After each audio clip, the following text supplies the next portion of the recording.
makes us human? Where do we come from? Ever since Darwin put forward the idea that we evolved from apes, scientists have wondered about those first creatures that left the ape world and crossed into ours.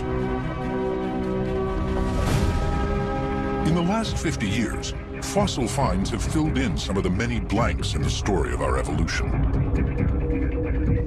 But the bones of our ancestors are few and far between, allowing only glimpses of how we slowly changed over millions of years, from ape to human. Now, in South Africa, in caves dangerously deep underground, two new species of hominin, our human ancestors, have been found. There it was, right there. One of the most spectacular early hominins ever discovered lying on the surface of a cave. And not just a few bone fragments. It's everywhere. Here, there are thousands. It's just absolutely incredible the amount of bone that's coming up. Ah, beautiful. The first thing that came through my mind was Howard Carter's anecdote about opening Tutankhamun's tomb. It was Lord Carnarvon in the back saying, you know, what do you see? And Carter says, things, wonderful things. I'm gonna give this off to John. Yes. We have found a most remarkable creature and a most unexpected one. So we need a new kind of language to talk about this. These bones could finally bring our past into focus. What story will they tell about how we became human? A new light shines at the dawn of humanity.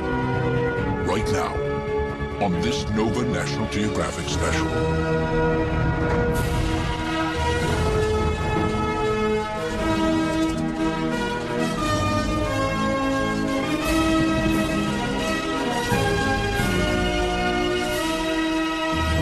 Major funding for NOVA is provided by the following.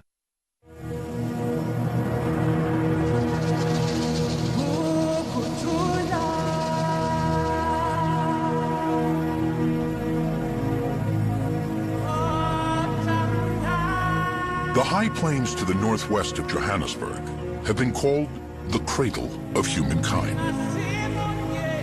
In the 1930s and 40s, fossil finds here gave us the first important glimpses of our earliest ancestors.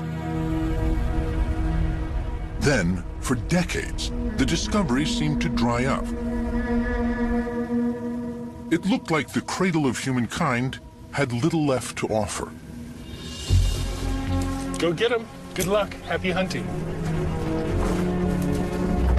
But now, from deep caves in the cradle come two new discoveries that could reshape the understanding of our ancient past. What is it? It has teeth. It's so solid. There aren't just hundreds of bones. There are thousands of bones. I had never seen or dreamed of anything like the richness of this site. Bones that may end up illuminating a critical million-year period in our evolution that has long been a mystery. There's a big gap in the fossil record with only a few little fragments. The fossil record suggests that in that gap lies the dawn of humanity, the birth of the genus Homo. It's perhaps the least understood and most important episode in our evolution. Before it was the world of Australopithecus, an ape-like creature with a tiny brain. Lucy is the poster child for the Australopiths. She walked upright, but belonged to the world of the apes. If I were to see an Australopithecus at the end of a football field, I would probably call the zoo and say, hey, an ape has escaped. The upper part of the body in Australopithecus is in general very apish. Go down, look at the pelvis, very human-like. An Australopithecus is sort of like a bipedal ape. If you went back in time and saw them walking around the savannah, you would see animals that stood up and walked like we do, but they would have been smaller in body size. Their brains wouldn't have been as big, so their heads would have looked smaller. Their jaws and teeth were very large. The fossil record suggests that somewhere between 2 and 3 million years ago, these ape-like Australopiths evolved into the first recognizably human species, Homo erectus. They have big brains, small faces, adaptations for using tools. If I were to see, say, a Homo erectus at the other end of a football field, I would probably call 911 and say, oh, there's a wild man here and, somebody should put some clothes on him. So what went on in the transition from Australopithecus to Homo erectus? For years, the only species that filled that gap was a creature called Homo habilis. But so little of it has ever been found, the origins of the genus Homo have remained an enigma. The greatest mystery facing paleoanthropology today is to try to understand how, when, where the transition from Australopithecus to Homo occurred. And what we don't know is what happened between Australopithecus and early Homo. That's one of the big mysteries right now we're trying to solve. The prize would be to discover fossil remains that could tell us about that mysterious transition. And now, they may have found some. There you can see 2 foot bones in articulation. Emerging from ancient caves in South Africa are fossil finds of astonishing richness. And not just fragments, but virtually complete skeletons. In the very first block that we had a portion of mandible, the lower jaw, and we had collarbone and one of the bones of the forearm. So that was really, really exciting. She's in there. We have a skull, we have a mandible, we have a complete scapula, we have a complete clavicle, we have a complete arm, a complete hand, and half of the pelvis, which we can, with reconstruction, make to a whole pelvis. Will these skeletons live up to their promise, offering us a new understanding of the dawn of humanity?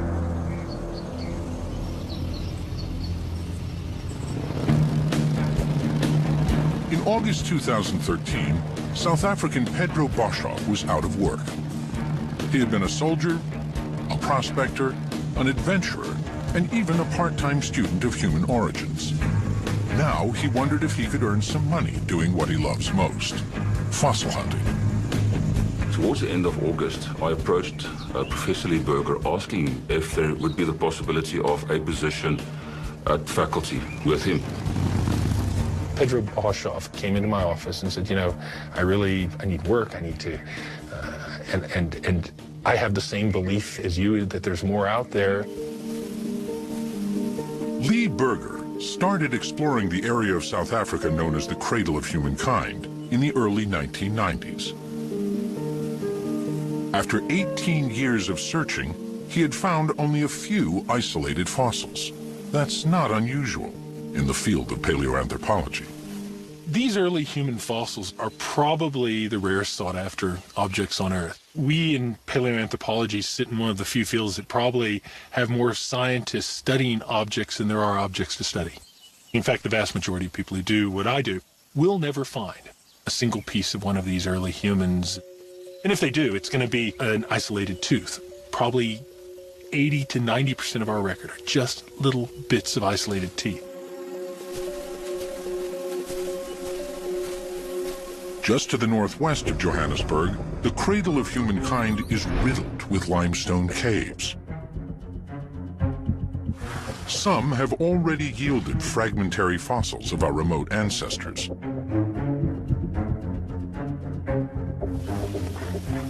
Lee was convinced there were more discoveries to be made. I'd known Pedro for 20 years, and I said, go out there and list your caving buddies, get underground, and see if you can find something. And so I bought Pedro a motorcycle so he could move around out here.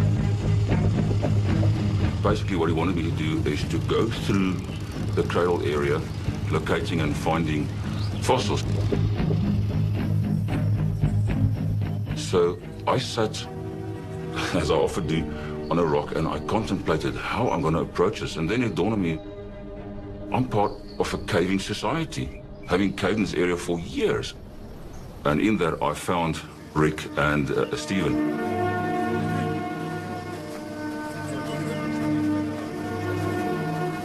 I asked them to systematically work their way through caves and holes towards the east of the cradle while I was busy working in the west.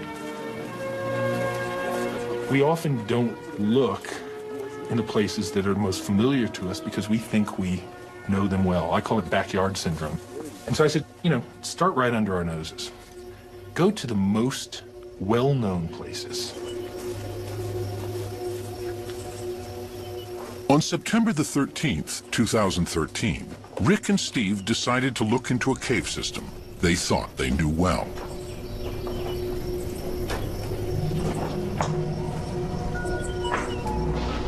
It's called Rising Star.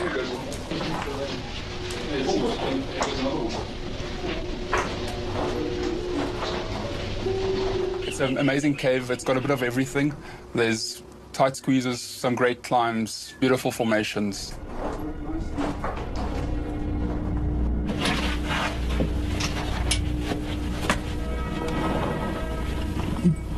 Rick and Steve headed deep underground.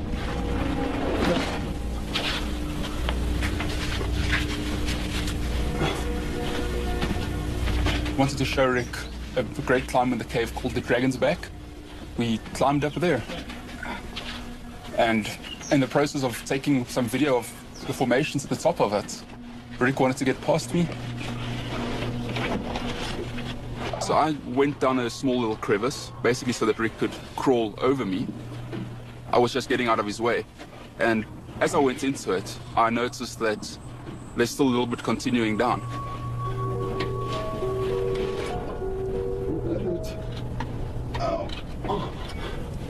Once in the crevice, Steve realized there was nothing below his feet.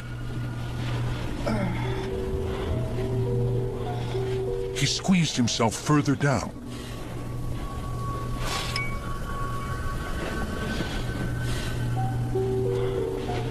Every time you go down, it just goes a bit further and a bit further and a bit further down. You squeeze your body in so that you don't slip, and you feel around for a grip.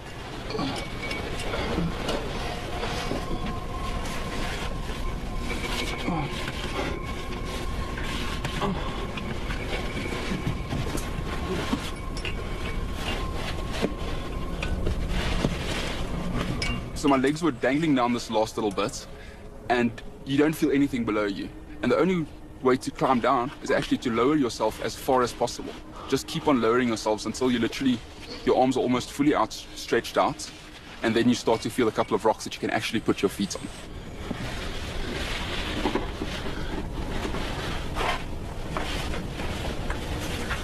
He emerged into a hidden chamber. He called for Rick to come down and join him.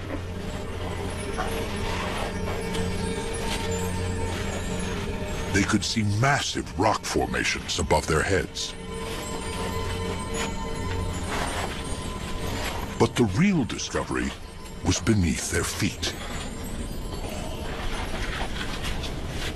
The floor of the cave was littered with small bones. We saw at first one bone lying around. We looked around a bit more, and, well, another bone. We actually spotted teeth in the rocks and realized we actually had found something. Followed by a skull in the ground. And finally, one of the most interesting ones is the mandible, with 4 teeth in it. Rick and Steve had no idea what type of bones they were looking at, but they seemed intriguing. They took pictures and decided to show them to Pedro. And I will never forget when he came to me with the photos, put it on the computer, and the first thing I noticed was the jaw with the teeth. And I realized this is definitely a hominid. So needless to say, I called Professor Berger. He didn't answer his phone, and we decided we're going to drive to his house, because now we were all excited, bubbling, of course. Arriving at his home, I rang the bell, and when he answered, my words to him was, "Lee, you really want to talk to us?" Pedro says, "You're really going to want to let me in." And, 9:30 at night and dark, but I could hear that emotion in his voice. And they flipped open a computer, and I saw something I don't think I ever dreamed I would see on a computer screen. A lot of swearing at first. Apparently that's his reaction when he sees fossils. But yeah, no, he immediately identified it as a hominid. And that was a mandible of what was clearly an early hominid. The teeth just perfect. The next picture had a skull in it of a hominid. I could see it in outline. There were bones everywhere. They'd take every one of them I could see in the image were hominid. I was a bit in shock because it all went like a car crash for me. You know, it really did, black and white, and I have only visual, not audio.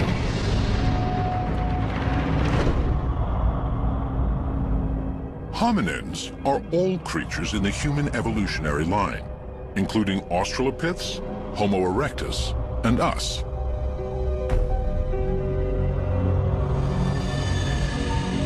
When his shock faded, Lee immediately turned his mind to the question of what type of hominin this might be.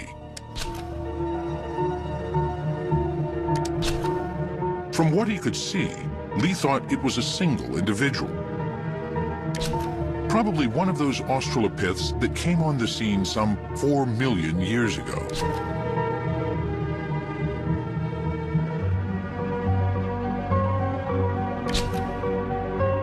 The photos were hard to make out.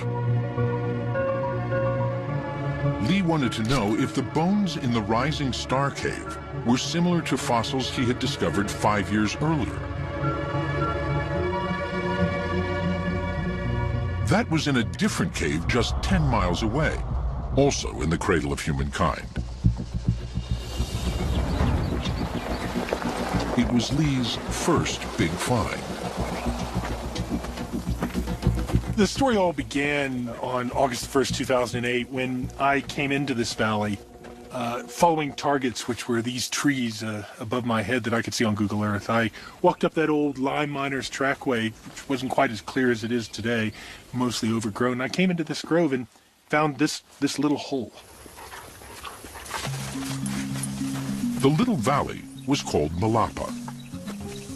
Lee thought he knew it well. It was a Friday.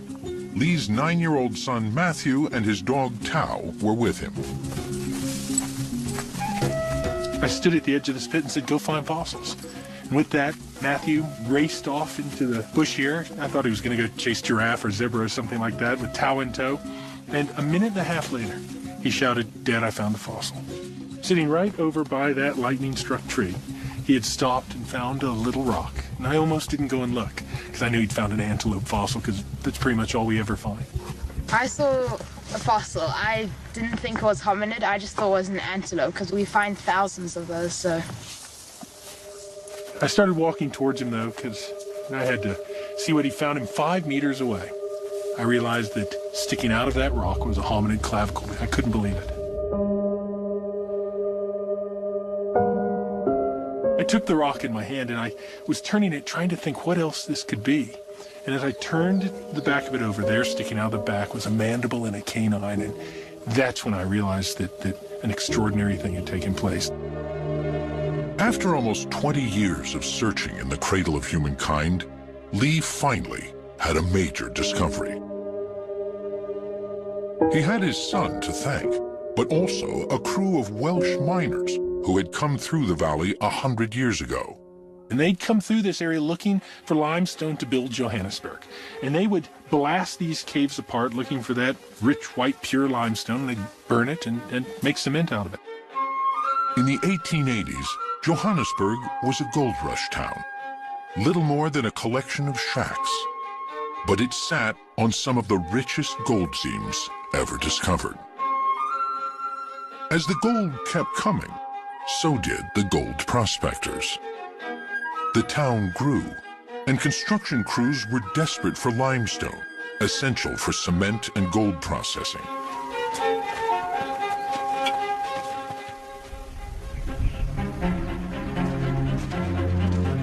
Lime miners combed the high veld outside the town, looking for seams of limestone.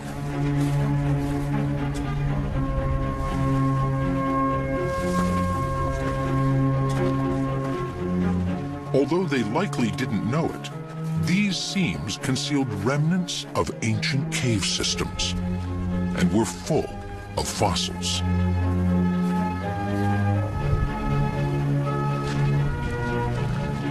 When they found the limestone seam at Malapa, they laid their charges as usual.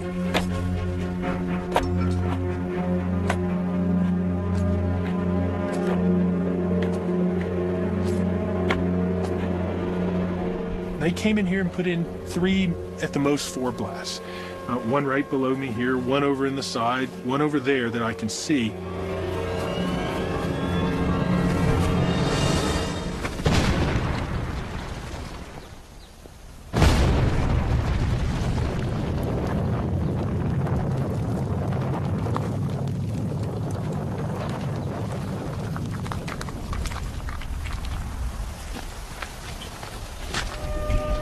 Then, for some reason, the miners never collected the blocks of lime and left the blast hole largely untouched. I'm not sure why they did that, but what they did do in that process was expose just the edge of these remarkable skeletons. They damaged it just enough so we could find this site and could make these fossil discoveries, but not too much so that they destroyed the evidence. It really is a miracle. It was in one of the rocks scattered by the blast that Matthew found the collarbone of a child. But that was just the beginning. The hole where the miners planted the dynamite would soon yield so much more. It was only once I had the permit, we came back on September 4th, a whole bunch of us, that we spent all morning looking here, and we found nothing. We were even thinking of leaving because we thought there wasn't anything here. That I stood over on the other side of this pit, looking down into that pit, and I saw something sticking out of the rock right down here. And what I saw stunned me. I climbed down the pit and looked right over here, and there, sticking out of the wall, was the proximal humerus of a hominid. I couldn't believe it. I did my PhD on those. I climbed closer, and as I got closer, I realized there was a scapula, the shoulder blade in place, and I came even closer and put my hand on the wall, right here, and 2 hominid teeth fell into my hand. Then I said something. And that started the second part of this remarkable story. Everyone piled down in here at my feet was a proximal femur in a block here that clearly belonged to the child. What was amazing was it never crossed my mind that this wasn't the child that Matthew had found. How could you find 2 skeletons at a site like this? What it would turn out to be, of course, was a second skeleton, the female skeleton. The child would be laying right here, just lying in position here, and it would turn out that there were other skeletons here. There's one sitting over there. There's a baby just above me here, and who knows how many are in front of me here. It really is a treasure trove of paleoanthropology. One by one, they took out blocks of stone they thought might have hominin fossils in them, remnants of our ancient human family. The blocks were all taken back to the University of the Witwatersrand. At the medical school, Lee's wife, Jackie, a radiologist, ran the blocks through a CT scanner, allowing the scientists to peer inside. There you go. Okay, that's good. Yep.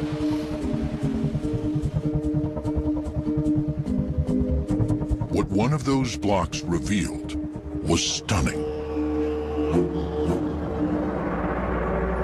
A slice came through, and you could see an entire skull. I was dumbfounded. I could not, in my wildest dreams, believe an entire skull could be sitting in this little rock. Then began the painstaking job of freeing the skull from the rock that had encased it for possibly millions of years. It took me 3 months to get it out. I was the first one that saw this. And you can't describe it to anybody. It's beautiful. I mean, it's been in the ground for 1.9 million years, and you're the first person to see that. I thought, well, you're beautiful. I basically brought this boy back to life. Finally, the skull was free.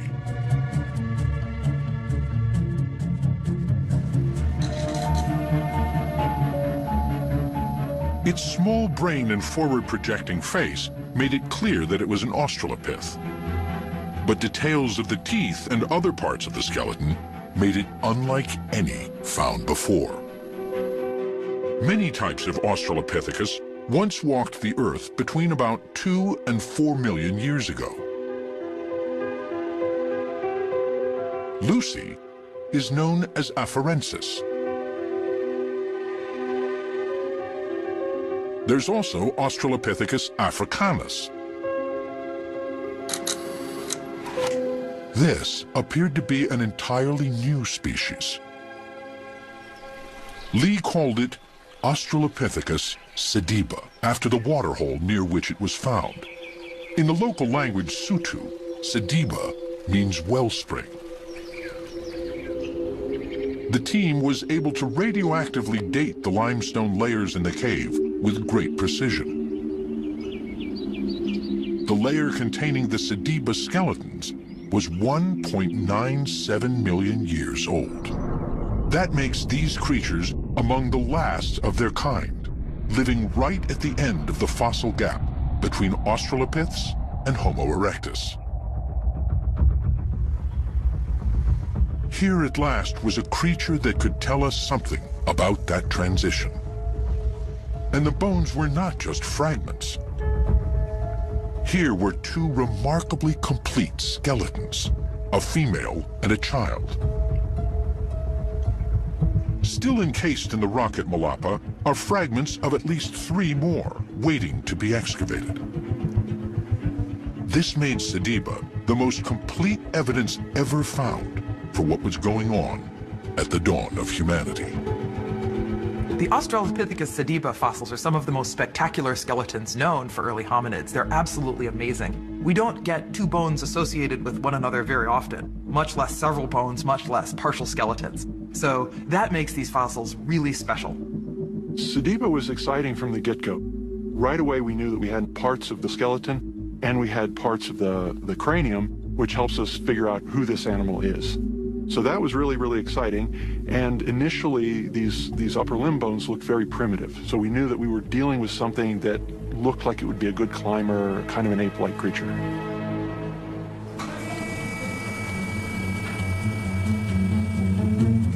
Peter Schmidt's job is to reconstruct sediba's skeleton. Unlike past fossil finds, here, the skeletons are so complete, there doesn't have to be much guesswork. By scanning and mirror imaging, Peter can fill in any missing bones with great accuracy. From the CT, we got a few thousand slices now. And Aurora has to put everything together to form a 3D model. And then we have to cut the model because the pelvis we already cast it. So we only need the rib cage. But the right rib cage we have already, but we need now the mirror image of that. And the computer helps us to do the mirror image in a second. Layer by layer, a 3D printer then slowly prints the rib cage in fine plaster.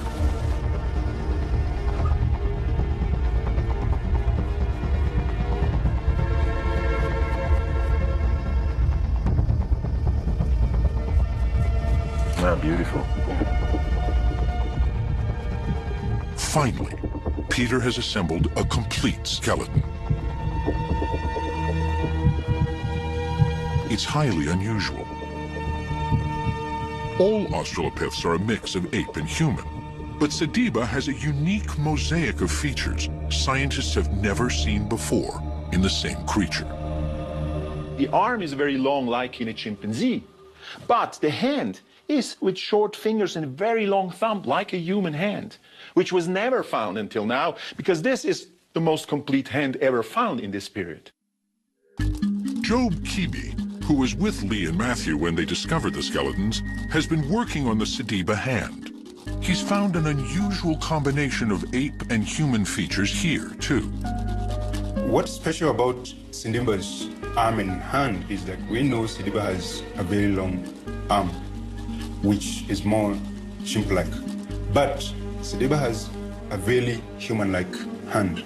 For example, sediba has a thumb which is longer relative to the other fingers, which indicates a human-like condition.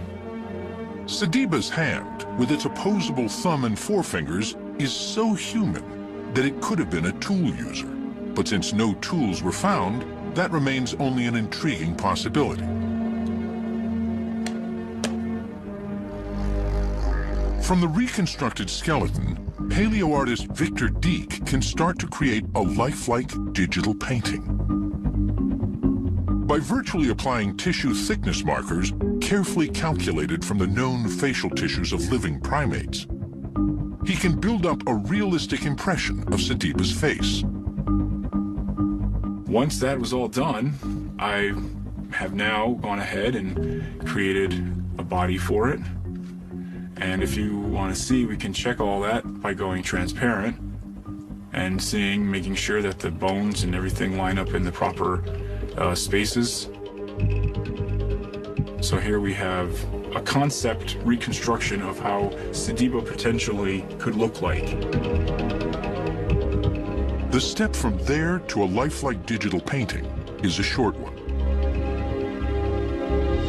Finally, for the first time in almost 2 million years, the face of Australopithecus sediba looks out on the world once again.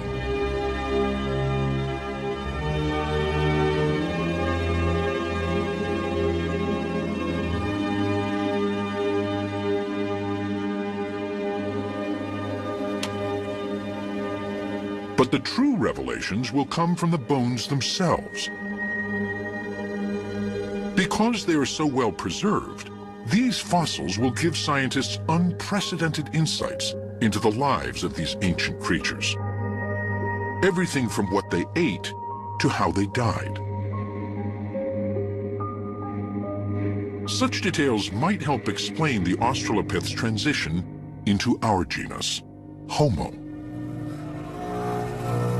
They might also prove or disprove a highly influential theory about the dawn of humanity. A theory inspired by the very first discovery of an Australopith fossil.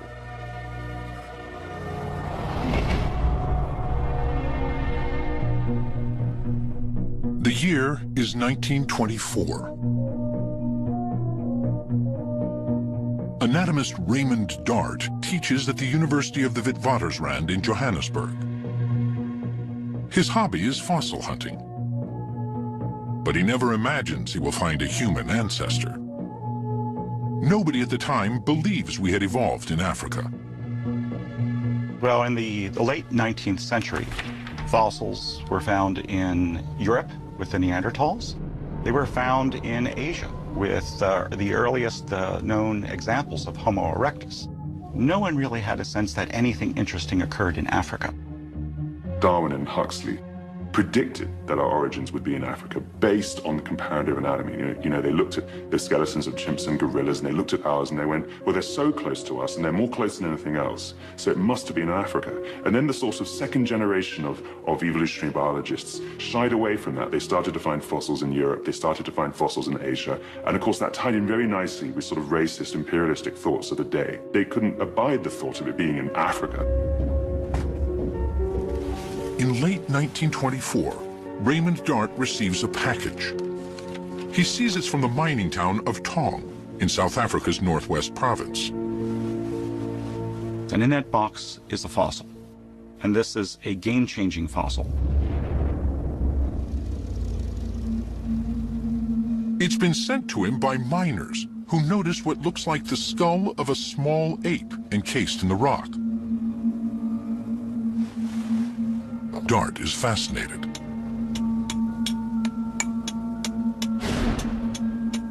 He begins the long, laborious process of revealing the mysterious skull. He can see that it is the skull of a child, but like no child he has ever seen before. It has ape-like characteristics, but also some very human ones. And so as he cleaned this fossil and he saw the hole on the bottom of the skull where the spinal cord enters the brain underneath, that he had something like a two-legged walker on his hands. And this he named Australopithecus africanus. And what that means is southern human of Africa. Dart rushed into print with his find. He claimed it was proof that we evolved in Africa, just as Darwin had predicted. He was unprepared for the firestorm his theory unleashed. The Tong child sparked an incredible revolution. Up to that point, everyone said, let's look to Europe for our ancestor. It was unthinkable that anything as important as the emergence of humans could have happened in Africa. Raymond Dart was a feisty guy, and when he was pushed back by the British intelligence here, he became faster, more aggressive in terms of his defending of his views.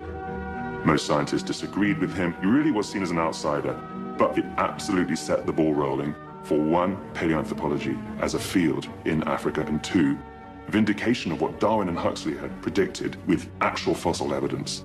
It showed once and for all that our origins were in Africa and only in Africa, and that's huge. It totally changed the field. Dart was sure he had discovered the missing link between apes and humans. But it wasn't enough to know what they looked like. He wanted to know how they behaved. What sort of creatures were they?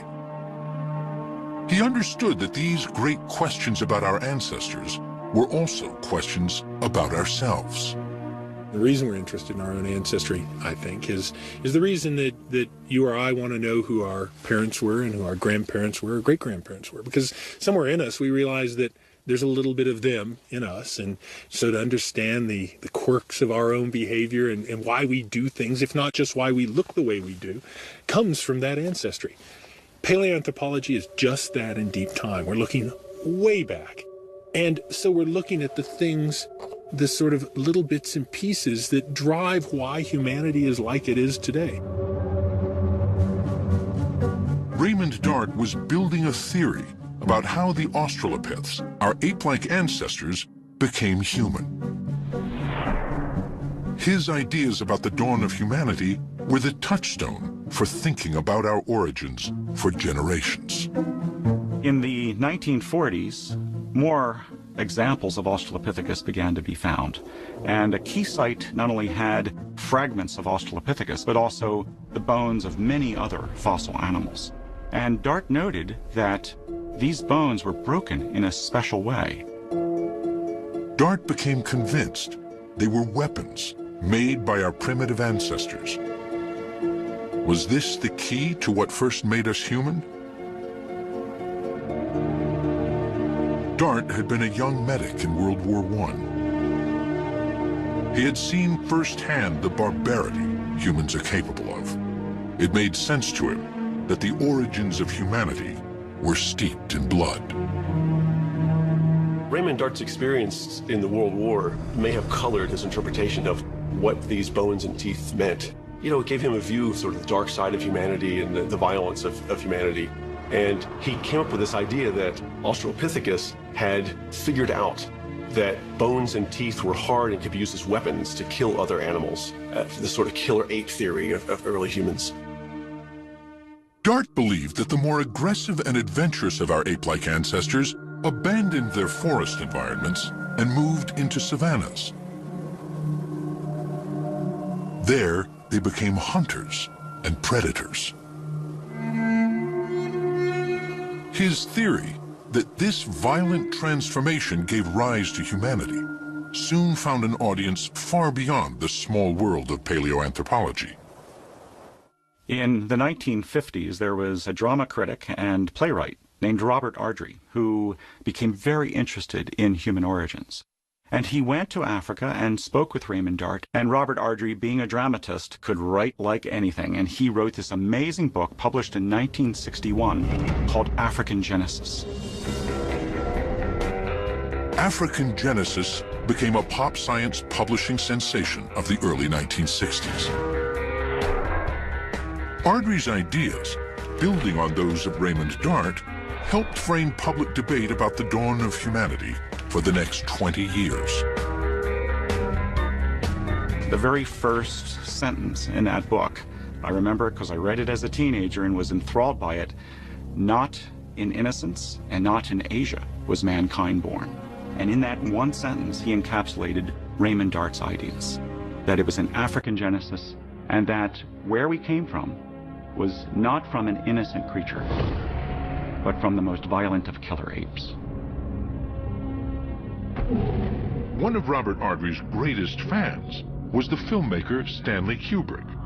At the time, he was planning a film based on the science fiction novel 2001, A Space Odyssey. It was to be a meditation on human technology run wild. On a mission to Jupiter, the spacecraft's computer turns on the crew.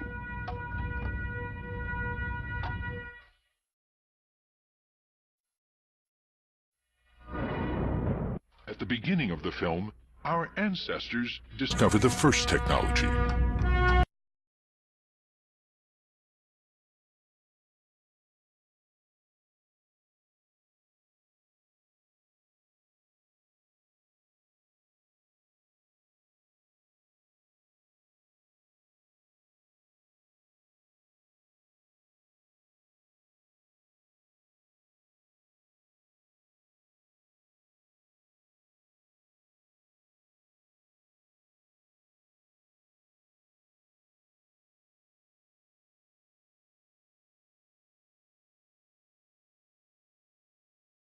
And so this sets up then for Kubrick the same conflict that Dart felt.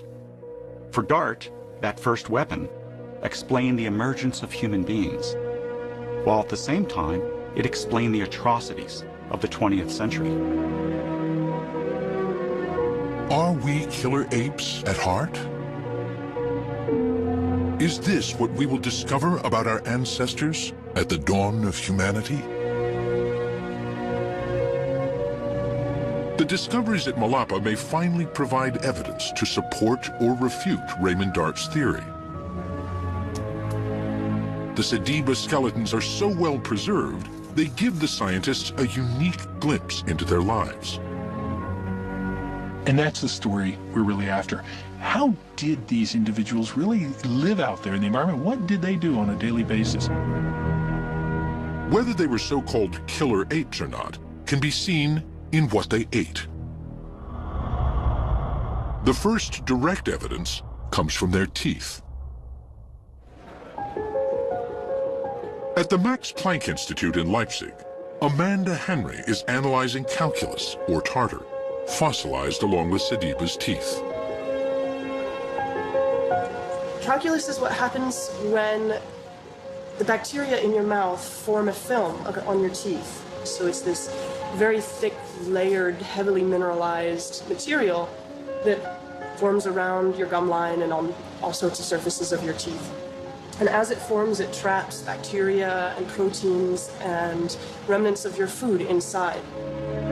Just like the tartar dentist removed from our teeth, the calculus from Sediba's teeth provides a snapshot of what they were eating. So once I have the calculus here in this little powdered form, I'm going to dissolve it in a little bit of a weak acid. And then we're going to rinse that acid off, and hopefully what we'll be left with is microremains with this mineral matrix removed. And then we'll look at that under a microscope and see if we can identify what was in the calculus. Amanda can see what Sediba was eating when she discovers phytoliths, the microscopic remains of plants. Well, this is a phytolith that we recovered from the calculus of the Sediba individuals. And we have a couple of examples here, all from different plants that this individual ate. Here, at last, is evidence that will help support or disprove Dart's theory. Well, this is the first time that we've had direct evidence of the kinds of foods that any Australopith ate. We've had proxy information before, we've had sort of vague categories where the food's harder or tougher, but this is direct evidence. That's exciting. What Amanda can see trapped in Sediba's tartar are microscopic remains of many different plants. We have phytoliths from grasses, we have phytoliths from the bark or woody tissue of plants, and we have phytoliths possibly from fruits. So all the evidence suggests that the foods that this individual was eating were coming from closed forested regions. So eating fruits, maybe chewing on stems, eating the grasses that are growing in that area.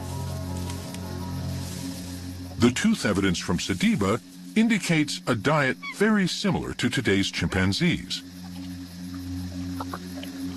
While they may have eaten some meat, there's little to back up Raymond Dart's theory that they were killer apes.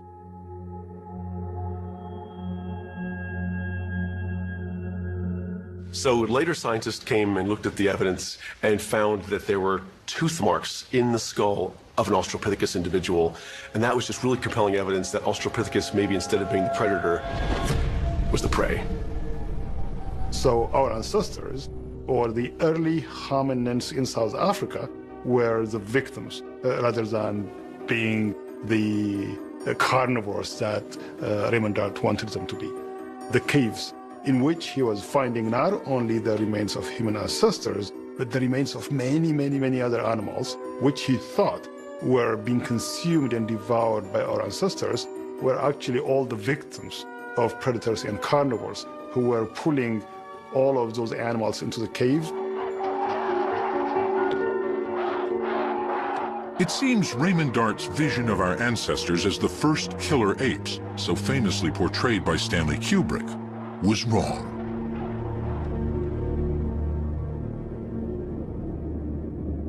The Sediba's skeletons are so well preserved, they offer the team a chance to investigate not just the lives, but the deaths of these individuals. They can analyze the 2-million-year-old death scene almost as if it were a forensic case. I mean, we're looking at the preservation of organic material here. These animals are articulated the way they died. The breakage patterns may often be a result of the moments before or shortly after their death. So far, the team has excavated the skeletons of a female adult and a child. So the female is this one, and the juvenile is all the bones in blue, all of these. But they were found very close to each other. Aurore Val has been creating a virtual reconstruction of the scene at the bottom of the cave. Besides the Sediba skeletons, there are the skeletons of many other animals, too. How did they all get there?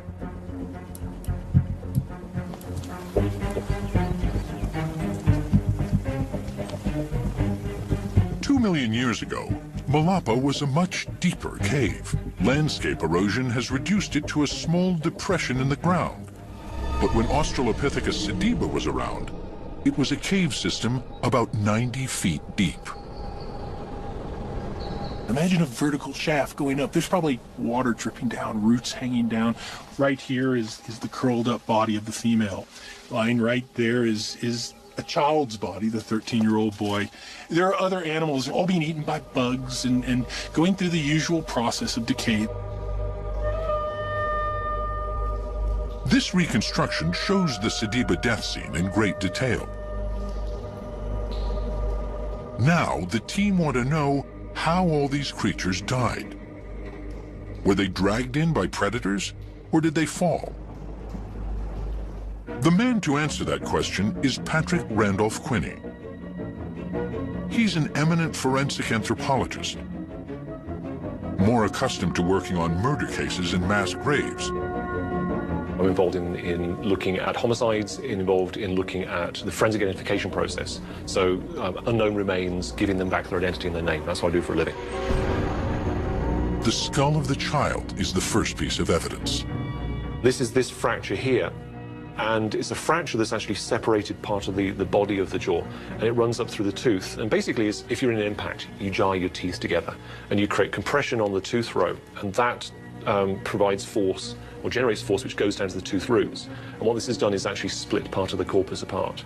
So it's actually damage consistent with, effectively, an impact on the jaw, and the energies come from the teeth out into the bone around it. And that only happens mechanically with fresh bone. So this individual was still functioning skeletally when this happened. The mandible fracture is a green fracture that happened when the bone was fresh, at or around death. It would be consistent with a fatal fall. The fractures to the forearms are even more telling. Then if you look at MH2, she's got a fracture that runs through the body of this joint, where it articulates in the elbow with the humerus, with the bone of the upper arm. There are also other fractures associated with the wrist in this portion of the ulna and this portion of the radius. And we've actually got fractures in the scaphoid and the tricattal bone in the wrist as well. And what this appears to indicate is that putting your hand out to stop yourself. This seems to be good evidence the individual was alive when she fell. The cave at Malapa was probably a death trap. Were they searching for water and lost their grip? Perhaps they were trying to escape in terror from some predator. Whatever the reason, they fell and died either immediately on impact or soon after.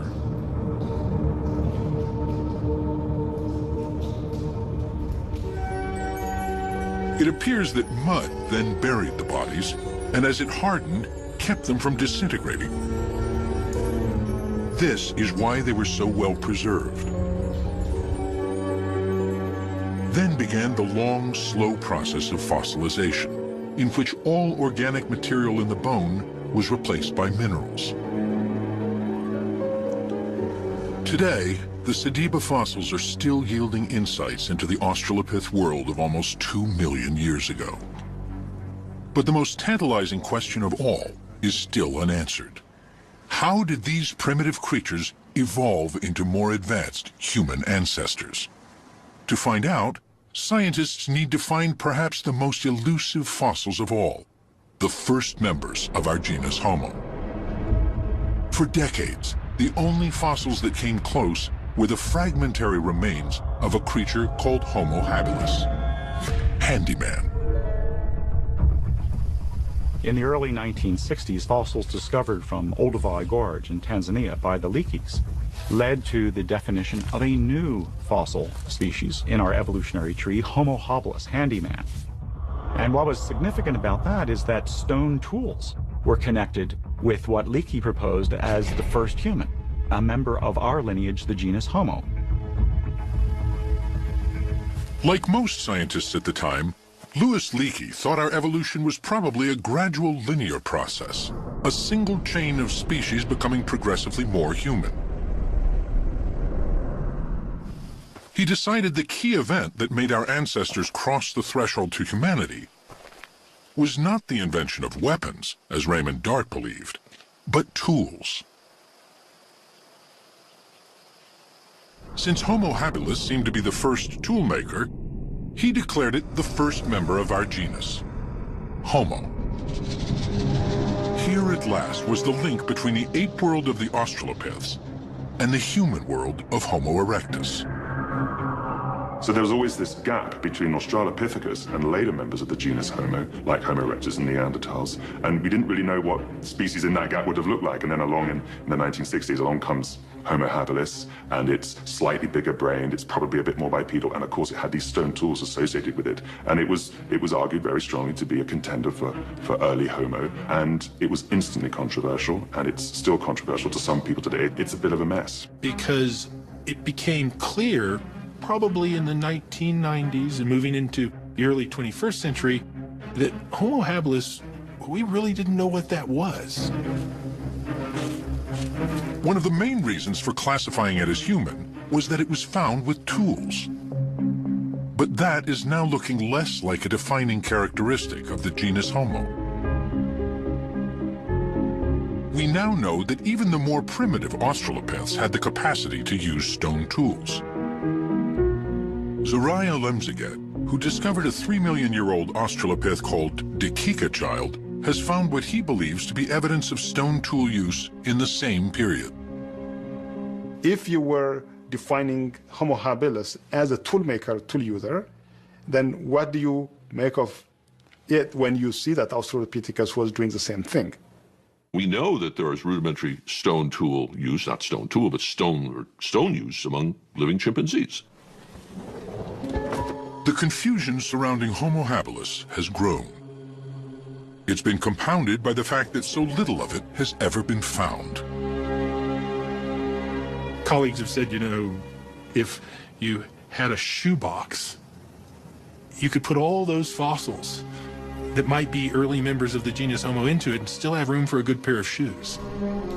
With so few fossils to go on, scientists had little they could say for sure about the first members of our genus, Homo. This was the situation when the two young cavers, Rick Hunter and Stephen Tucker, made their discoveries in the Rising Star Cave. When Lee saw the photos from the fossil chamber, he could only hope they would clear up the confusion. Was it another Sediba, or was it even Homo habilis? The only way to find out was to bring up the fossils. Lee knew there was no time to waste. I had to make a decision, and about, just before 1 a.m., I decided that history would never forgive me if I did not act right then.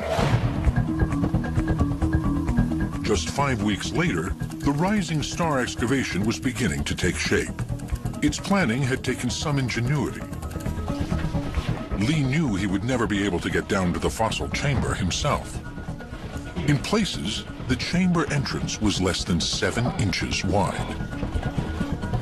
I put a call out on Facebook saying, I need skinny scientists who are not claustrophobic, who are cooperative, who can work together in a dangerous and difficult environment. And I need you available by the 1st of November. I saw Lee's Facebook post, actually, and on a whim, I applied for it, and the next thing I know, I got asked to interview, and from there, just things started happening really quickly. I saw a call that came out on Facebook from Lee that was looking for skinny scientists, skinny paleoanthropologists that weren't claustrophobic, and that would be able to fit into a slot that was about 18 centimeters. And that was very intriguing. I didn't say what had been discovered. I didn't say anything about what I thought it was. They only knew it was me in South Africa, and it was clearly underground. I thought I'd get 3, 4, 5 applicants. I really did. I mean, how many people in the world could be qualified and fit that criteria? Within 10 days, I had 57 qualified applicants from all over the world, most of them women. One morning I woke up and there was a call for tiny, experienced archaeologists from Lee Berger, and I thought, that's me. I received the Facebook post via a friend who saw that it was an ad for a small archaeologist with caving and climbing experience, and she said, that's you. I'm almost finishing a PhD in physical anthropology, osteology, so this is my area. I'm an archaeologist, so I can study up quick on the paleo stuff. I'm a PhD candidate specializing in evolutionary biomechanics, so more on the paleoanthropological side of things. It really seemed perfect. In fact, when I read the call out to my husband, he said, well, they might as well have just written Marina is wanted over here. So The Rising Star expedition was to be a new kind of paleoanthropology, tailor-made for the age of social media and the internet. I held Skype interviews. And I did a few things in that with the 11 people I'd shortlisted out of the spectacular list of applicants. Lee explained a little bit about how the cave was found and shared with us some video footage and the initial photographs that Steve and Rick took. And he told us about the conditions of traveling into the cave. So, he wanted to make sure that we really knew what we were getting into. It was mysterious. It was very enticing for that reason, sort of wondering what sort of circumstances they were that necessitated asking for small people with excellent paleontological skills. In the Skype interviews, I wanted to see these people face to face, but I also wanted to test some things. I needed to know that if I shut the cameras off, which I did for many of them, I wanted to hear if they could respond to me, because I had already designed by then this system of communication. I knew I was never going to, I will never set foot in that chamber. Then maybe a day after that, I was told I was a go. It was so fast, so fast. And sent off emails saying, congratulations, pack your bags, expect to be here in the first week of November. Then I got the email that said I got it. And characteristically, bust out crying. And just kept reloading my email to make sure, refreshing it, just like, it's really there, it's really there. And I screamed so loud. It was a very quick process. The ad went up and then the interviews happened the next week, and about a day later that I was accepted to the project, and all of a sudden I was rearranging my schedule and waiting for the plane tickets and packing up and reading quickly of everything that I needed to know, and so it was fast and furious getting ready for this. My brain was just like a flurry, it was like an explosion of glitter and confetti. It's everything. It's like every best birthday and Christmas and Hanukkah and Kwanzaa, and it's everything all at once. I figured if he thought I could do it, if Lee thought I could do it, then I could do it. I had no illusions that this was going to be easy.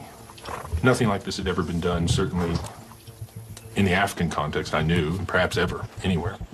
And I knew I had to have everything from medical support to safety support to the design of the infrastructure underground and above ground and all the things that go on with a scientific expedition.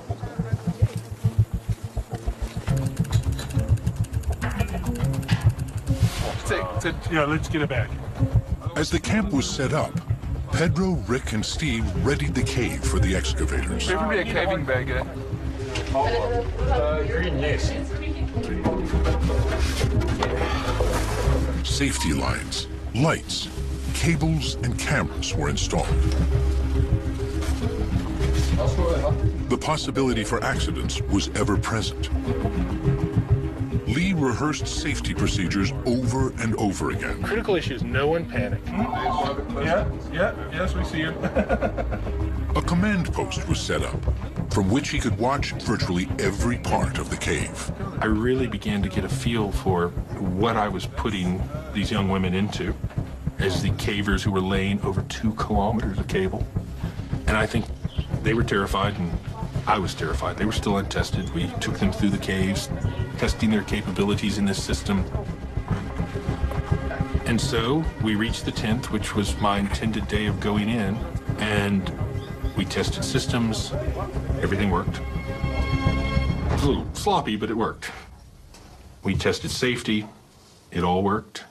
And by the early afternoon, we were ready. You'd be surprised. I'm actually a person, a gentle soul.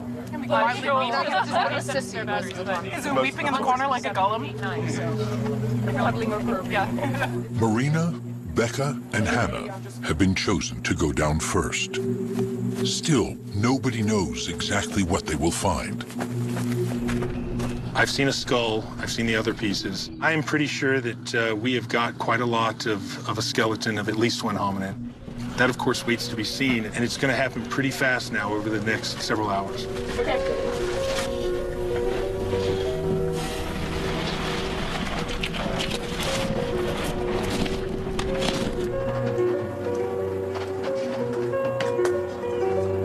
Anxiously watched by Lee and the team in the command post, Marina, Becca, and Hannah make their way deeper and deeper underground.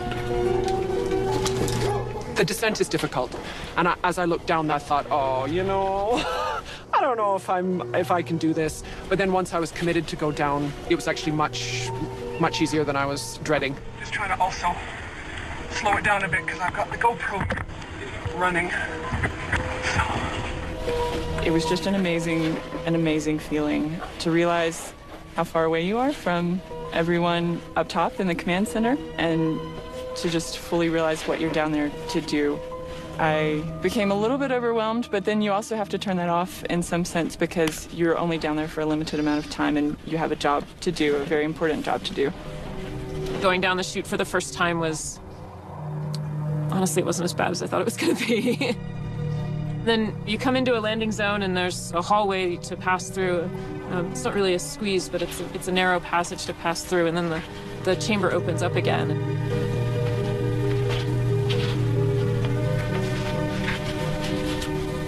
This is the entrance to the cave here. So you start by descending down, a fairly narrow shaft and some tunnels. You get down into an area here. This is what we call the Superman crawl, which is a very narrow crawl. You have to crawl on your stomach for about 3 meters. Then you enter into another chamber. This is what we call the dragon's back. So that's the ridge climb with the sort of 4 or 5 meter drop on either side. You get up to the top of Dragon's Back and you end up at the top of the chute, which is another sort of tunnel access that then you start the 12-meter descent into the chamber. And so that's this area here.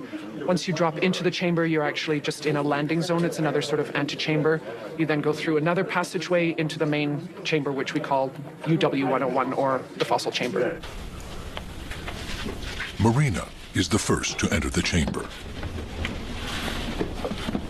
There was a little bit of trepidation, I have to confess, and a lot of excitement to be the first of the advanced scientists to go into the cave. The first thing that came through my mind when I went through the final slot into the actual final chamber was Howard Carter's anecdote about opening Tutankhamun's tomb. I think it was Lord Carnarvon in the back saying, you know, what do you see? And Carter says, things, wonderful things. And it was that feeling. God, this place is beautiful.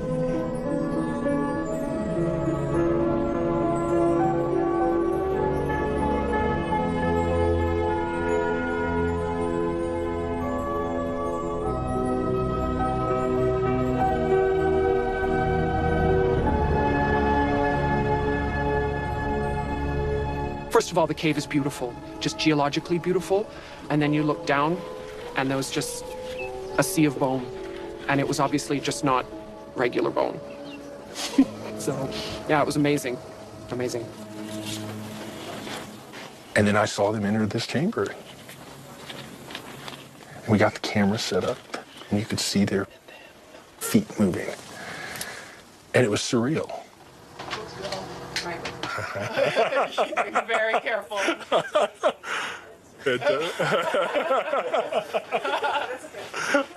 Fantastic. There we go. Skull is being flagged. You can see the skull here. She's now flagging the mandible. And then the process started. The process of doing science began. So we'll put pin number 1 right beside the mandible, and that's where we'll concentrate. Okay. Okay, das ist super. Okay, thanks. Bye. Yeah, that's perfect right there. Okay, gonna start scanning. Okay, scan. The first foray into the fossil chamber lasts only a few hours, enough time to start scanning and flagging bone fragments, as well as to test the safety systems. Okay, how did that go? Let's see. It's mapping right now. Finally, it's time to bring up the first precious fossil, the mandible. They're coming. Yeah, I see what looks like a mandible in the middle there, on the right. That looks fantastic.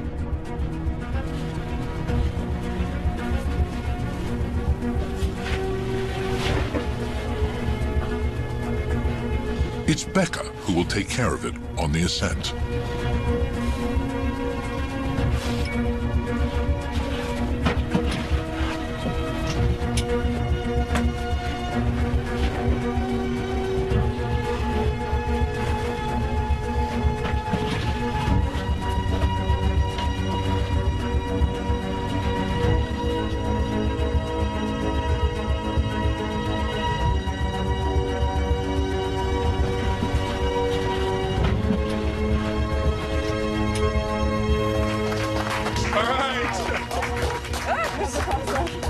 You got the fossil, huh?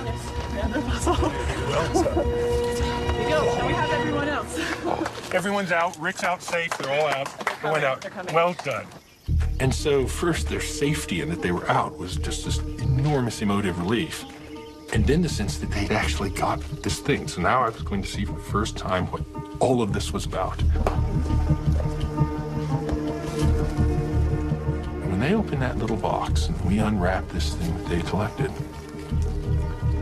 every great idea we had went out the window.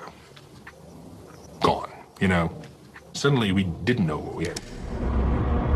When he had first seen the jawbone in Rick and Steve's photos, Lee had decided it probably belonged to an Australopith. One of the most striking characteristics of an Australopith's face is its large ape-like jaws and teeth. As the Australopiths transitioned into the genus Homo, their faces shrunk. Jaws and teeth became smaller. When he finally had the jawbone in his hands, Lee saw it was too small to be an Australopith. It seemed quite human. Could it be a new specimen of Homo habilis? Or could it be a new transitional species between Australopiths and early Homo? These are the questions on anatomist Peter Schmidt's mind as he studies the mandible from Rising Star. He had this molar teeth and a very strange use of the frontal part here.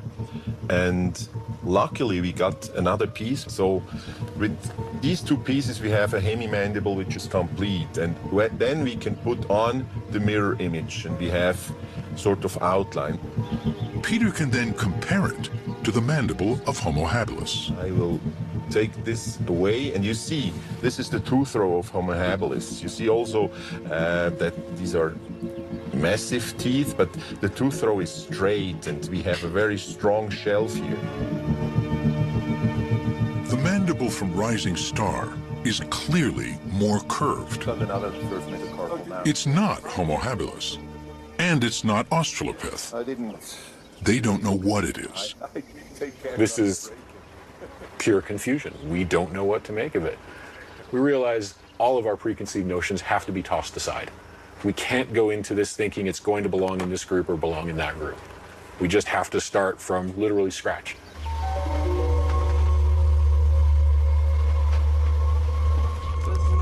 The team hopes that as more fossils emerge from the cave, the confusion will clear up. It's so solid. There is reason to be optimistic. Each descent reveals more bones. Where once they thought there might be one individual, they now see evidence of a whole lot more. It was probably a couple hours into the first day when we realized it also wasn't one skeleton. Another femur. Femur land. I remember right, it started with a second femur from the same side. And since there's never been a three-legged hominin, we knew there were two. And then there were three. I think it was by day 2 there were 4. And we realized we were in something very, very, very, very special. All right, good luck with that, Becca. We can't wait to see you. You've got something we want to see. Every time the scientists in the cave remove a piece of bone, they find more bones beneath it. It's everywhere. I mean, it's all strewn all throughout. Not just the chamber, but the passages leading to it are littered with bone fragments. Oh. At the landing zone where they stop, I get a call on the intercom.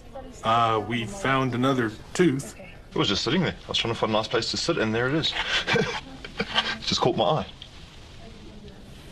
Rick was sitting there as the safety caver waiting, and he kicked the dirt, and hominids fell out. You have to pass me up some flags. Do you have enough flags? By the afternoon of day 14 in the expedition, we were overwhelmed. I'd started with one safe to hold one skeleton. Day 3, we had 2 safes. Day 4, we had 3 safes. Day 6, people were going, we need more safe. Tooth und more. I don't know whether you should hug me for someone finding something in the other spot. Oh, yeah. By day 14, as we would get fossil after fossil, we were getting 40, 50, 60, 70 elements a day. All that was flashing through my mind as I was doing that was that famous scene in Jaws where Roy Scheider is chumming. They hadn't yet seen the shark. And he's sitting there chumming, and all of a sudden this gigantic shark appears. And he goes, we're gonna need a bigger boat. We're gonna need a bigger safe. It's extraordinary. I think this year at Christmas, I'm just gonna hang one of these instead of the stocking.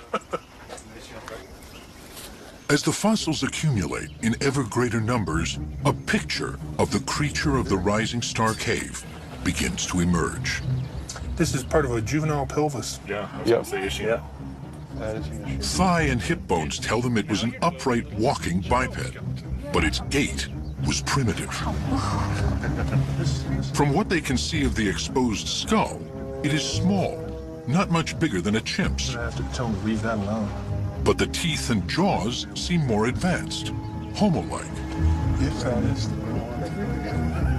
The team's excitement grows.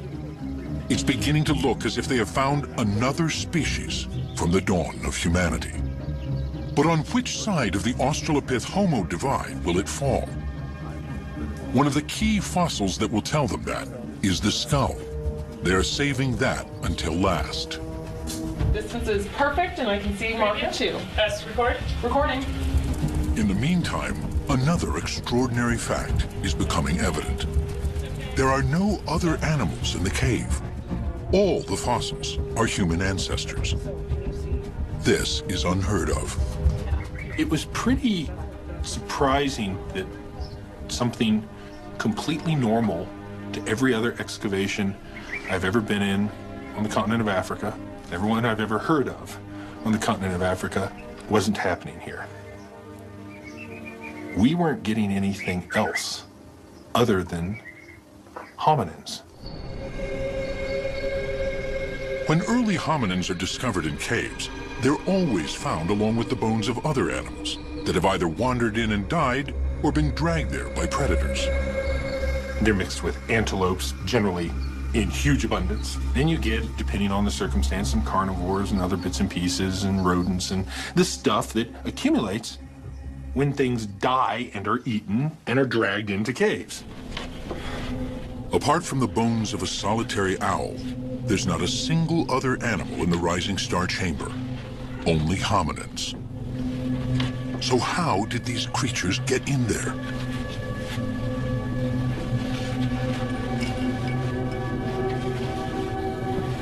The chamber is very inaccessible, deep in the dark zone of the cave, with no entrance other than the long, narrow chute.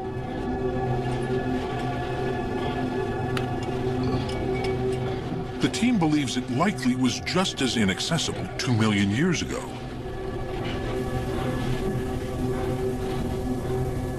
It's starting to look as if the bodies might have been intentionally placed there. Could this possibly be some sort of burial? There has never been evidence of anything like this linked to such a primitive-looking ancestor. So we got that looming in front of us and don't have an answer to it. Until now, the earliest known burials are from about 100,000 years ago and a much more advanced form of early human. The team doesn't have a date yet for the fossils of Rising Star, but it seems unthinkable that such a primitive-looking creature could be disposing of its dead. But that's what it looks like. And the age ranges of the individuals are very similar to what archaeologists find in cemeteries. At the early stages of this expedition, they look like a symmetry population. Very young individuals and very old individuals, and nothing in the middle so far. Doesn't mean we're not going to find middles, but that's what you see in a cemetery when you dig it up. Right now, it looks a lot like that. Will it hold out to be that? That will be a mystery I want to see solved. And we're left with this conundrum of, is what we're looking at, you almost don't want to say it out loud. It's a mystery with profound implications, but one that will require further analysis before anyone is willing to back it wholeheartedly.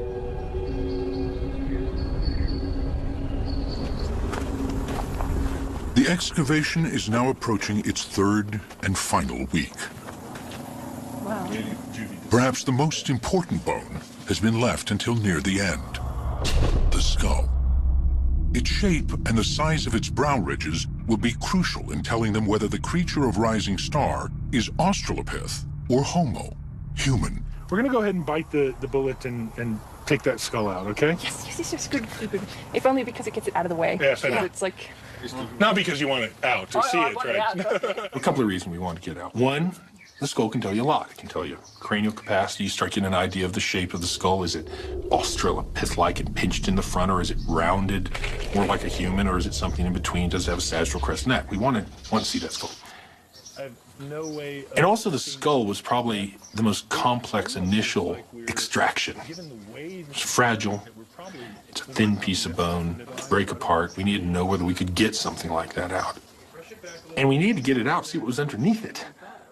whether this was a skeleton or whether there were lots of individuals associated with each other. So there was all this tension, and it was a lot harder to extract than we thought.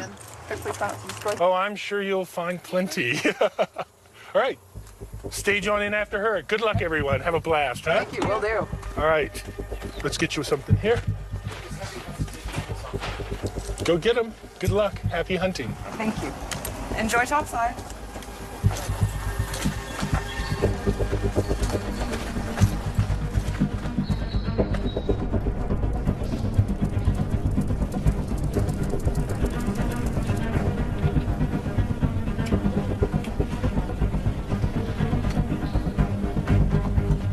The skull is extremely fragile. The team carefully scans the area immediately around it. And then, I guess, how big? Yeah, those are perfect. Then, they begin the laborious process of removing every tiny fragment of bone surrounding the skull. Oh, we've got medium bags now. Yeah. Finally, they delicately scrape away the dirt to release it. We're done for the season. Got it.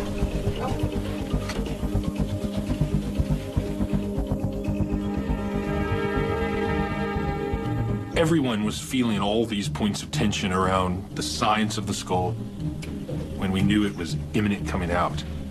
We only had 2 people down at the bottom, and they were working on it, Becca and Marina, and working and working and working, and finally, we kept trying to call them out, and they wouldn't come out because they knew they were that close to the extraction, and eventually it did come out. That's it.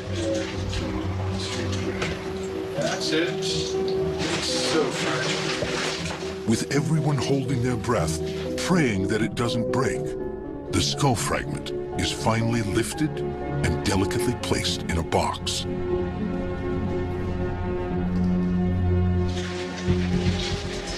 That's it.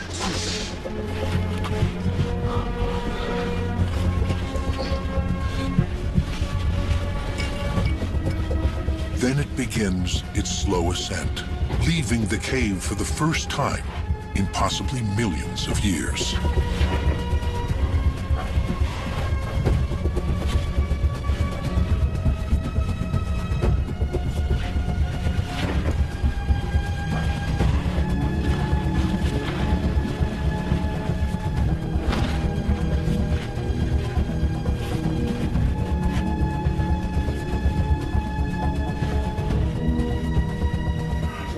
Yeah, that's right. He's holding the box, so he can't do this. He's got to be much more careful than that. Yeah.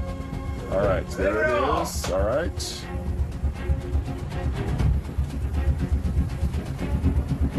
How fantastic. Wow. And all of those scientists piled back in, all of the people who spent so much time and so much energy coming to this moment went back in there. And they lined up in the most difficult places up the dragon back to basement where they knew there was a risk that it could get damaged. If dropped, it could get destroyed. And this huge team effort occurred as they handed this off from one to the other, as it moved its way from this dark recess where it's been for however long it's been to the entrance of the cave, where those of us not privileged enough to be able to get into this system had to wait. Huge tension watching this passage on the cameras until there it was. There we go, folks. Let's go get him. Great moment. It's like a Rocky moment. It's like, there's so much wonder. No one's bored. No one's too academic to hold it in. Everyone is just brimming with childlike excitement. Would you hate me if I took this before I hugged you? Please take it. Oh, well done. I don't even want to hug you with that. I'm going to give this off to John. I'm constantly sitting there and stopping myself and going, oh my God, this is like, it's old. It's probably the first time this fossil has seen the light of day or in millions of years. And so I'm continually sort of having to stop and just think for a moment and sort of revel in it. It's the moment everyone has been waiting for. They hope the skull fragment will be the telltale piece to identify the creature of rising star as either an Australopith or a member of our own genus. Looking at a left frontal, so it's this part, the orbit, and then part of the brain case just behind the orbit, and that is a very important piece. Large orbital ridges with indentations behind them would indicate Australopith. Smaller brow ridges with evidence of a more rounded skull would say Homo. We do have our genus. We do. We have our genus with that. This is indisputably Homo. Yes, yes. The team's verdict is clear. They have a new member of our genus. Did we done good? You did good. You done good.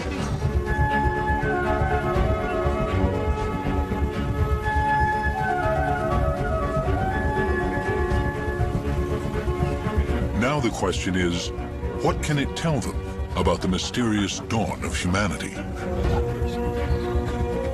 We are certain that this is in the genus Homo, our genus, and we are certain it's a new species.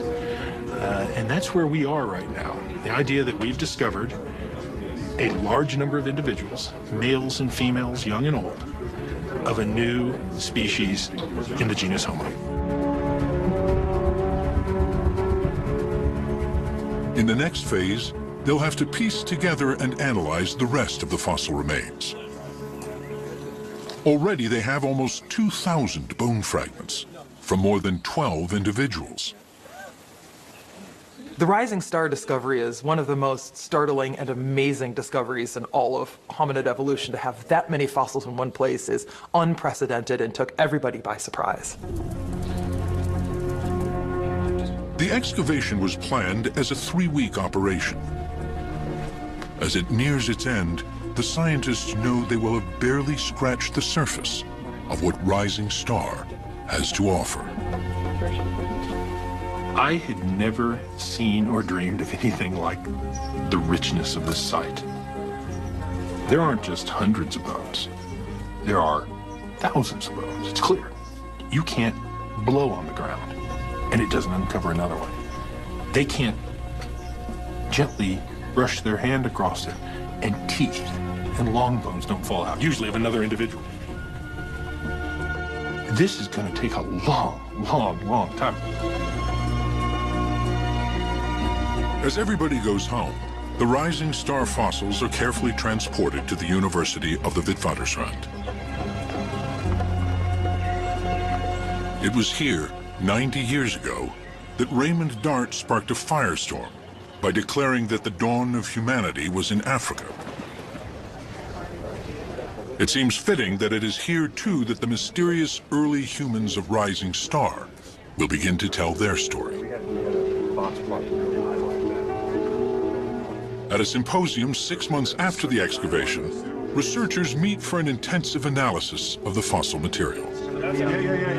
They're in the analytical phase here. They're in the diagnostic phase. And it's been an experiment in, working together with bringing together some of the brightest minds on the planet with some of the most current data sets to analyze over 1,700 fossil hominin remains that we recovered only last November. And it's been fantastic to watch. I mean, it's this constant energy of science, and you can almost feel it in the room right now.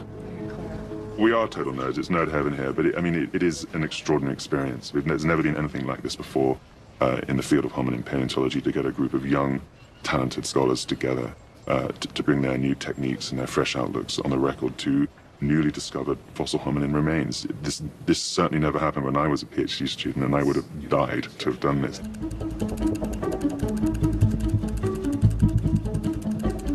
As the analysis goes on, the bones from the Rising Star Cave are finally ready to be presented to the world. We've got a new species of early human in the genus Homo, and that's tremendously exciting. We've never had anything in that transition period between the late Australopiths and the earliest members of our genus in any kind of abundance, and boy, we have it in abundance now. To members of the team, the fossils suggest a creature unlike anything ever found before. We're looking at creatures that are human-like in their feet, human-like in their hands, human-like in their teeth. Everything that interacts directly with the environment is Homo. And everything that's sort of central, you know, the trunk, the architecture of the vertebral column, the brain, those sorts of things are more primitive. It's like evolution is crafting us from the outside in. We've called the species Homo naledi. Naledi means star in Sutu, and we've called the chamber that the fossils come from, that still has fantastic fossils to be found, the Dinaledi chamber, which means the chamber of stars. Homo naledi is a strange mosaic of ape and human. Small-brained and small-bodied, with chimp-like arms, but with human hands, teeth, small brows, and long legs. Probably a long-distance walker. Naledi is a surprise in very many ways. It's got an incredibly tiny brain, a brain that's more than a third as small as a modern human's brain is. Yet it's clear when you look at the cranial shape, the dentition, the legs, particularly the feet and even the hands, that this thing is part of our genus. Here are creatures on the cusp of becoming human, but still very close to the Australopith world. It makes the question of how they got into the cave even more intriguing. It looks like they got in there because somebody put them there. Now, if we say that, you have to understand that's a very controversial thing to say. And so we approach it very conservatively. We can show that there's no signs of predation. We can show that there's no predator that accumulates only hominins in this way. We can show that they didn't all get there at once. We can show that there's not a flow of material into the chamber. And that's where we leave it scientifically. You know, we can say the best hypothesis we can come up with is they were put there. If this is true, its implications are far-reaching. They now know that the rising star hominin had a brain size in the range between 450 and 550 cubic centimeters. That's just slightly larger than a chimp's. So if in fact the rising star hominins are purposefully disposing of their dead, we're talking about some small-brained hominins who are doing this, and that begins to change our thinking about sort of the cognitive attributes and the neural machinery that you need to engage in that kind of behavior. And that becomes really interesting. The accumulation of Homo naledi skeletons in the cave raises the type of big question that Raymond Dart wanted to answer. What type of creatures were our primitive ancestors? If the naledi skeletons have indeed been intentionally disposed of, some sort of burial, it would indicate already quite advanced social behavior. This fits with new ways of thinking about the transition from ape to human. Many scientists now believe that a key element of that transition was the growth of ever stronger cooperation and social bonds.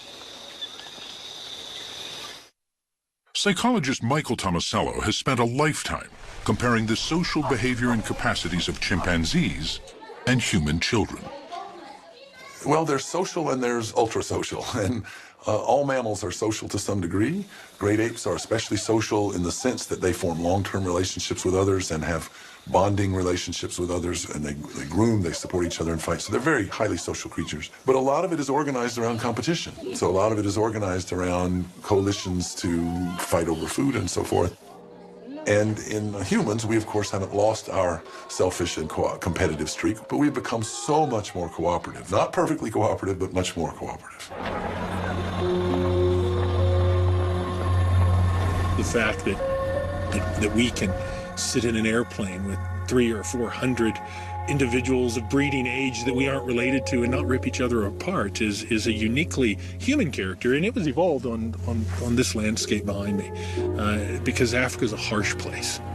And we, as early humans, had to evolve cooperation in order to survive here. We didn't have big canines and sharp claws. We just had each other. Humans are the most highly social primates ever to walk the earth. We bond and form relationships far more complex than any other primate. So if the rising star chamber is indeed a burial, perhaps this would suggest that here at the dawn of humanity, those more complex social bonds had begun to take shape.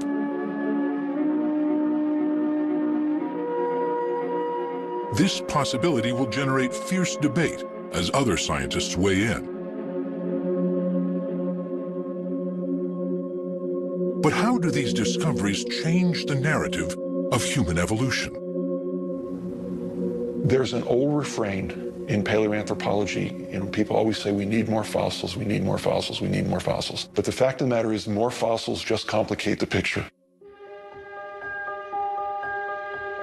One compelling question to be answered is, where do these new fossil ancestors fall on our family tree?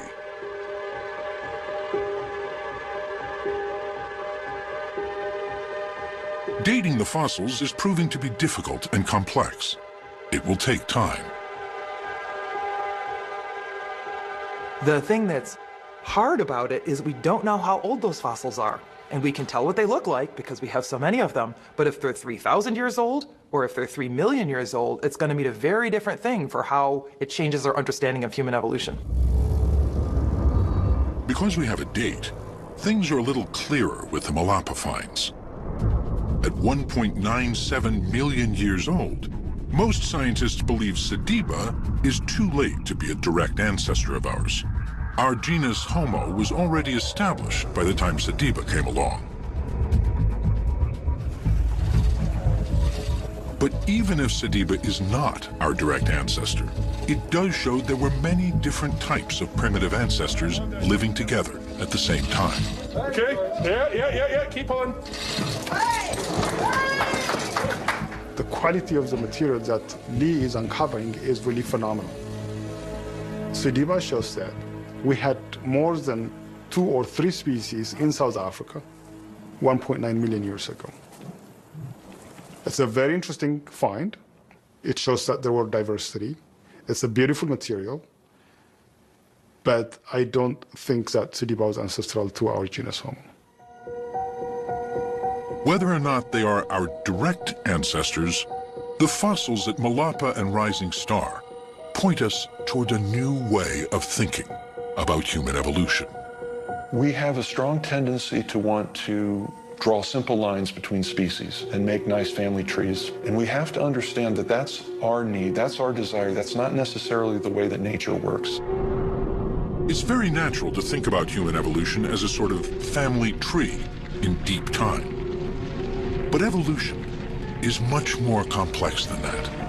Evolution is bushy. There are different experiments. Populations try different adaptations. They try different ways of being about the world. Paleoanthropologists talk about the bushiness of human evolution as a metaphor for the many types of early hominins and the difficulty of knowing which one led to us. But even that metaphor may not do justice to the way evolution works. Nature is messy, nature is complicated, nature does not really respect our desire to put fossils into neat bins and to sort of name nice, neat species. Both Sediba and Naledi have a mosaic of Australopith and Homo features. They seem to show that at the dawn of humanity, there were multiple evolutionary experiments with small-bodied, small-brained, upright-walking apes.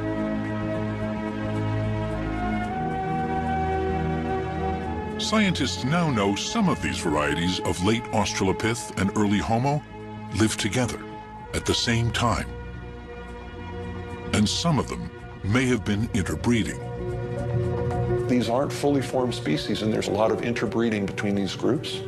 Some adaptive features are evolving in one group, other adaptive features are evolving in other groups, and by interbreeding, those are coming together. And if that's the case, we may never be able to draw neat lines between any of these groups and later Homo. Perhaps now we need a new metaphor to help us understand our evolution. One that expresses better the dynamic and fluid nature of it. Now, perhaps the best metaphor is a braided stream.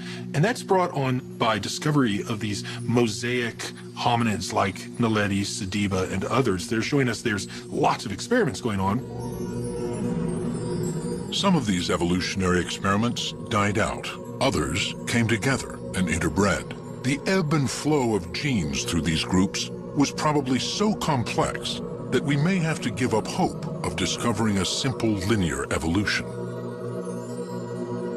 So imagine in your mind a glacier in the top of a valley, and what happens is as it melts, it creates many, many rivulets, and some of them are large and some are small, and they all move off down the valley. And almost inevitably, at the end of that valley is going to be a lake, of which some, maybe the majority, but not all, are contributing to.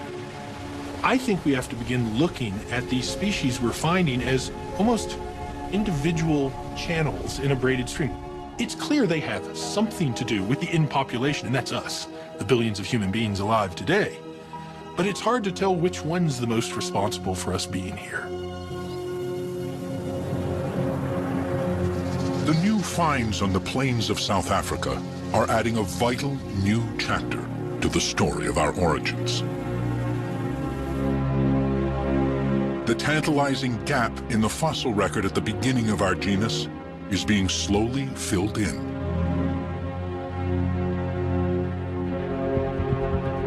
Finally, there is light at the dawn of humanity.